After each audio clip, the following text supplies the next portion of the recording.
Hi, we're Hadouken and you're watching NME.com. The album was probably mostly written in my house at home and probably at our house in university in Leeds, and it was recorded in a whole bunch of studios, but mostly we ended up using the stuff that was recorded in the bedroom because it had the best vibe. Because we just got back from Europe and we got told to expect, like, because it was our first time over, to be playing to empty rooms of sort of 4 or 5 passers-by. But I think just because of like the way everything works with the MySpace and everything now, is that people knew us already and we got to play to some like pretty packed out clubs, which was just like amazing. Yeah. Totally, mind blown. Probably memorable gigs, what would you say? Tokyo. I reckon, yeah, when we played in Summer Sonic in Tokyo. Yeah. That was pretty amazing, to like 20,000 people apparently.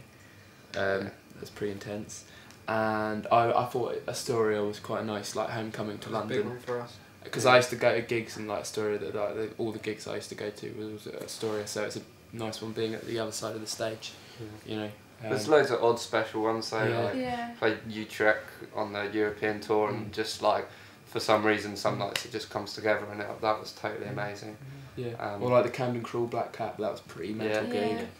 And the New Year's one, not this year but the year before, was They're great. all good, basically. I'd recommend any gig by Hadouken in any city. I wouldn't. Every gig for the first 6 months was probably sounding pretty bad out the front. And rightfully so. Why should we have been a good band playing our 3rd ever gig? Do you know what I mean? You know, it takes time, but the thing is, like, with the way that the press moves so fast now, you know, they're kind of onto you and you're in whatever magazine by you know, your 4th ever gig. So it's sometimes not healthy for bands, but you just have to kind of go with it because that's the way it works now. Our first ever gig, I think we had no monitors and no lights, and our synth was nearly stolen, so that was great.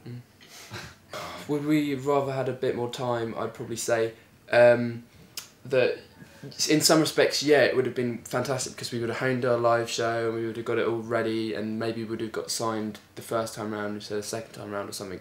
But at the same time, if we hadn't have kicked off within those 6 months, I'd probably be doing an office job and we might never have got round to it. So it's like, you just have to take it for what comes and work with it, and it's quite cool because it happens so fast and it sweeps you off your feet, so you can kind of really, you know, it happens quickly. You don't have to slog away for 3 years anymore.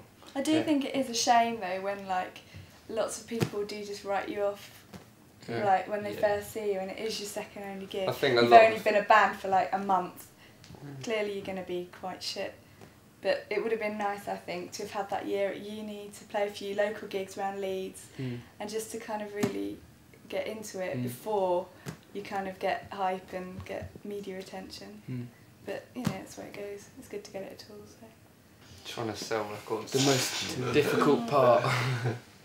I think it's sometimes quite stressful knowing that, like, if you don't, you know, perform like well, like on the record sales front or whatever, that, you know, it could be all over tomorrow.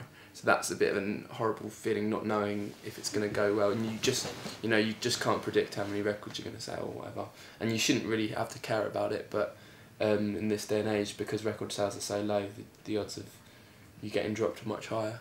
So it's not nice having the uncertainty, but you know, that'll all be over soon and we'll be back to our day jobs. So.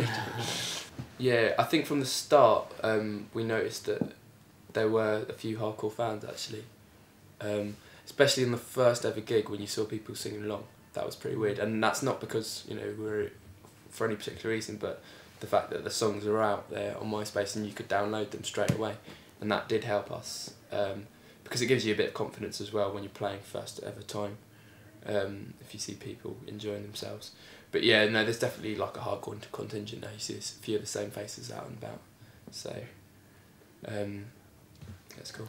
I think we just want to spread the word to the next level, really. Like, I think that everyone who might read like the rock press and the music magazines probably know who we are, but I personally like to spread out into the casual music listener and see if we can get a few of those on board and come down to gigs and enjoy themselves and stuff like that, and just kind of, you know, just enjoy it and really like take it for what it is, and like the travelling and the opportunities that you get, because it might not last forever, and you just want to enjoy that really.